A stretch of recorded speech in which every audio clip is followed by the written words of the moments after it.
officers were heading northbound on the 100 block of North Queen Street when they observed a group of 10 to 15 juveniles riding bikes across all lanes of traffic, impeding the flow of traffic. Officers recognized these individuals from an earlier incident that week.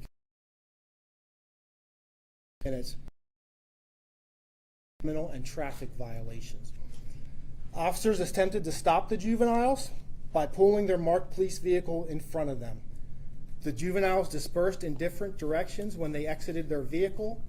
The officers followed one juvenile, but he was able to evade officers by heading eastbound on East Walnut Street.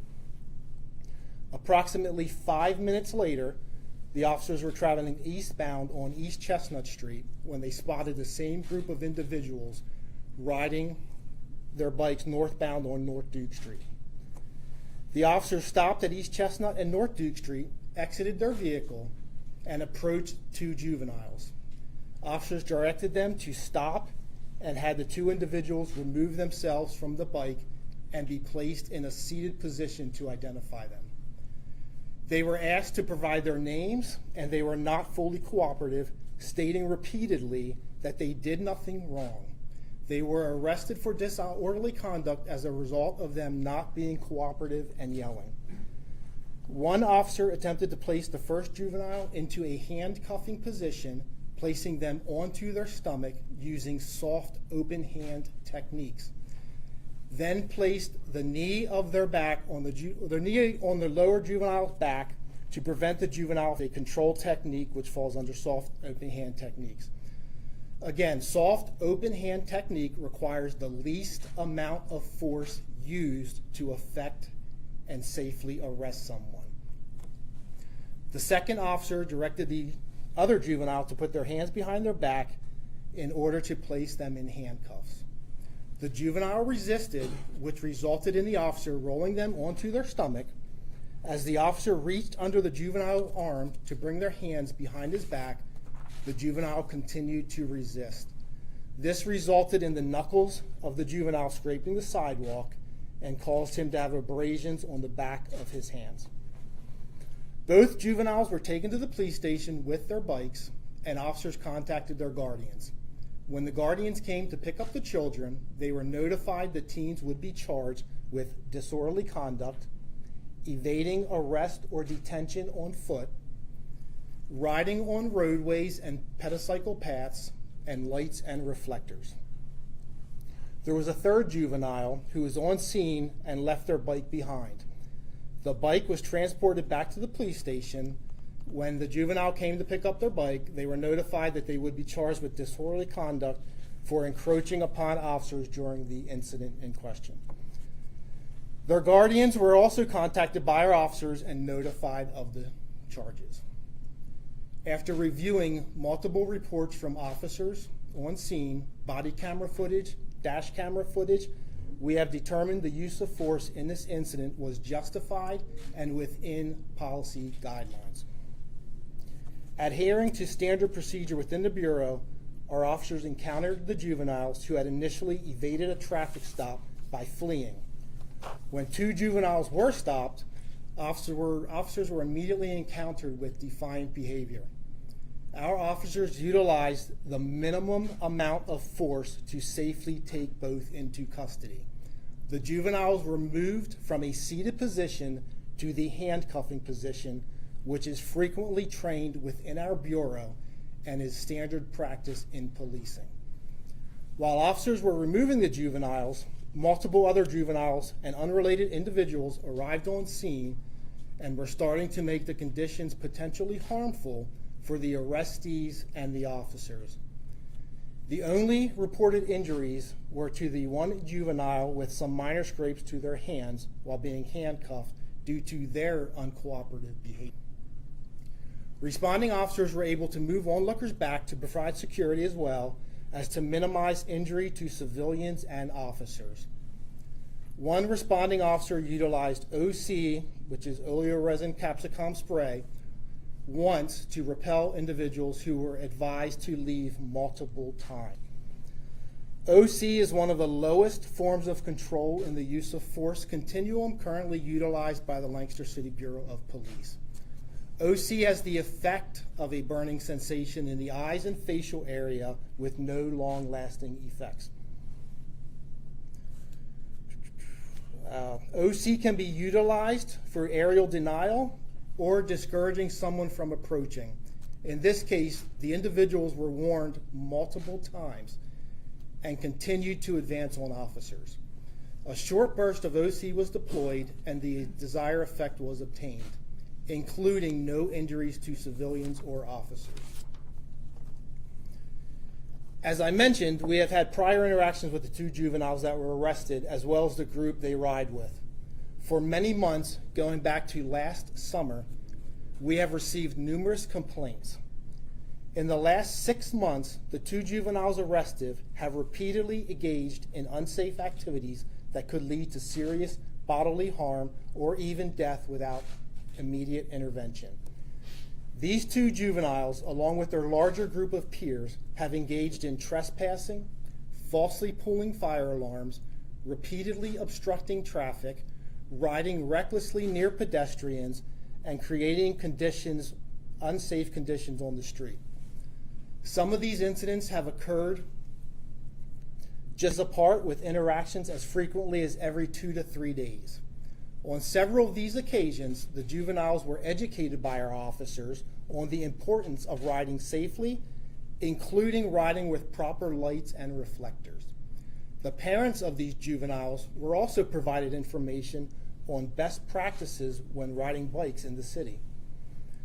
The ongoing pattern of dangerous behavior from this group leaves us no choice but to intervene. I know some may view these actions as less than serious, but let me be clear that riding recklessly through traffic could very quickly result in serious injury or death. Our priority is to prevent a tragedy and ensure the safety of everyone, which includes these same juveniles, as well as motorists, cyclists, and pedestrians. Officers typically have only minutes, sometimes mere seconds, to assess a situation and make a critical decision.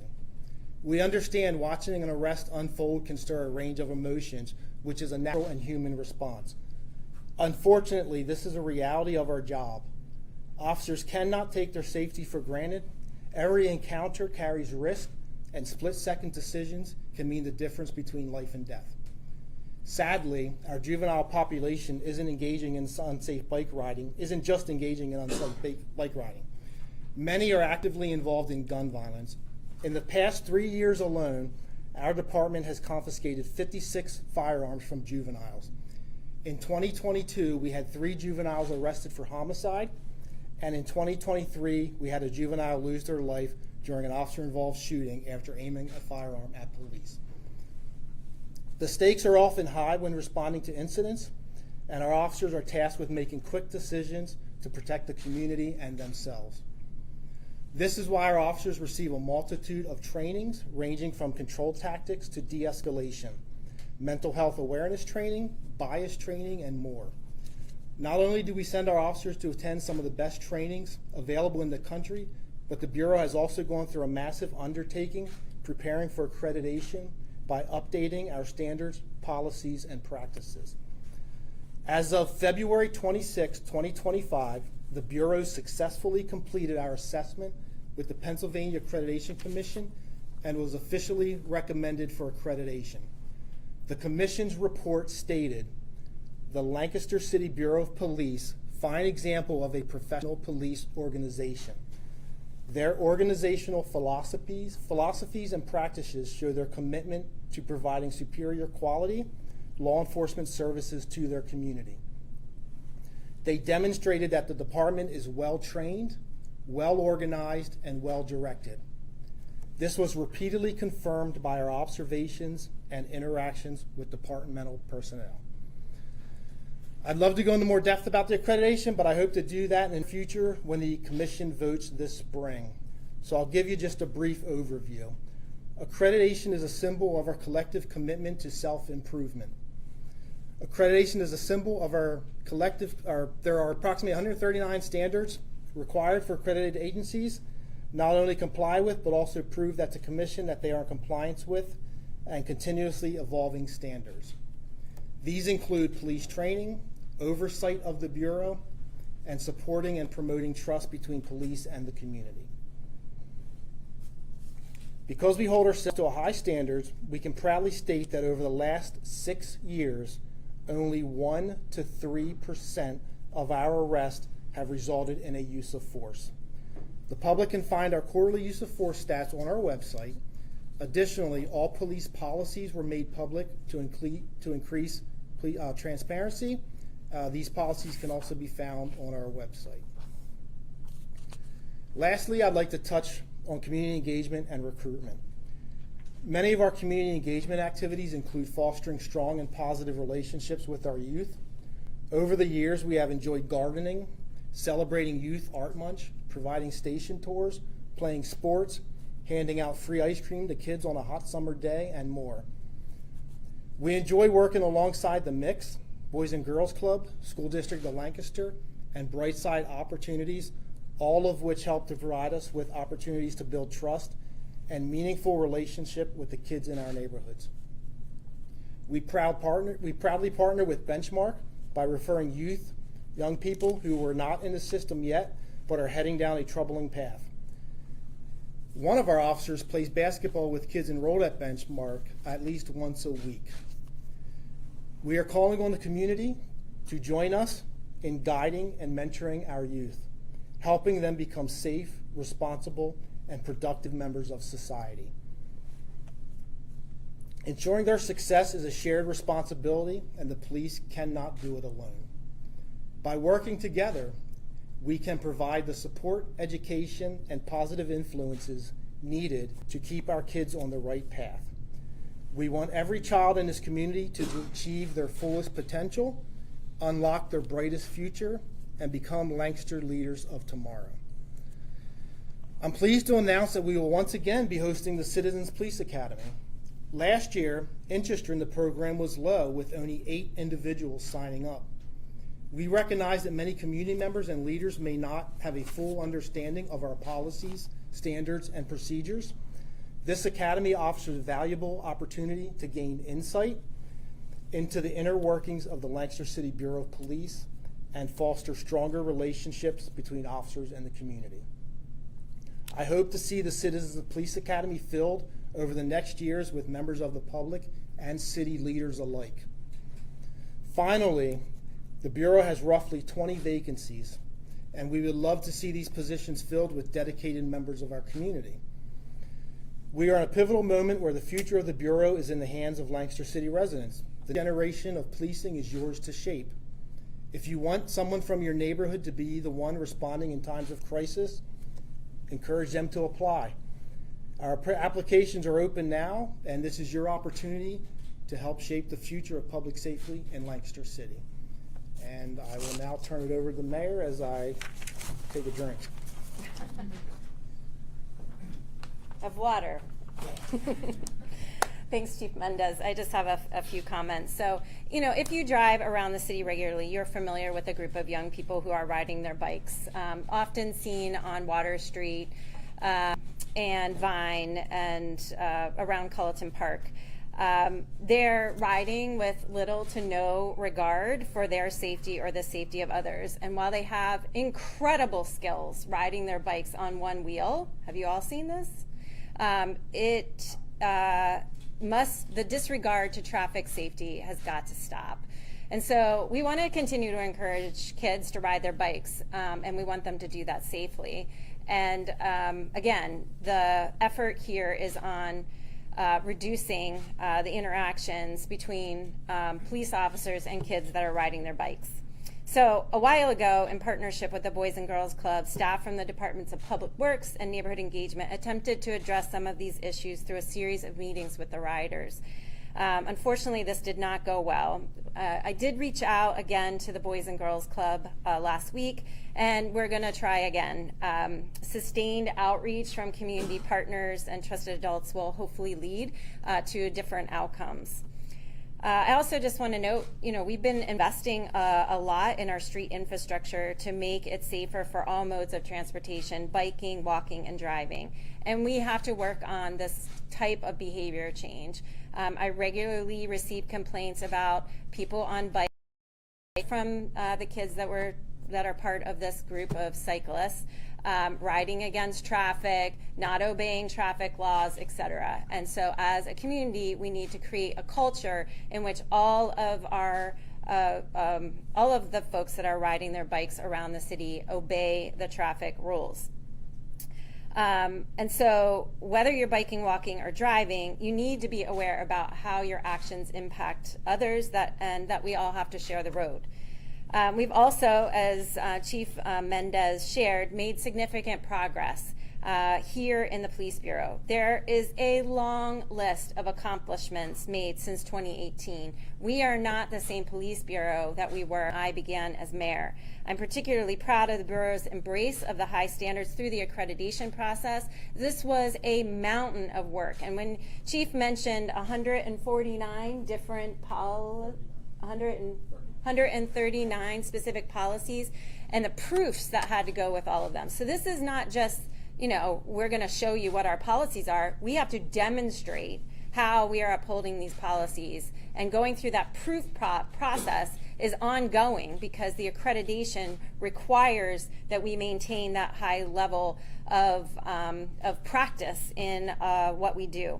So through that accreditation process, through the training, and just the mindset of adopting a culture of we want to be better, we are going to work at being better, we're going to work on having an outside entity give us their imprimatur that we are meeting these high standards, and that is what this accreditation is. So we look forward to the end of April when that board makes their determination, and hopefully bringing that home, that accreditation home, to be able to acknowledge the work that's been done and the continuous work that we'll need to follow.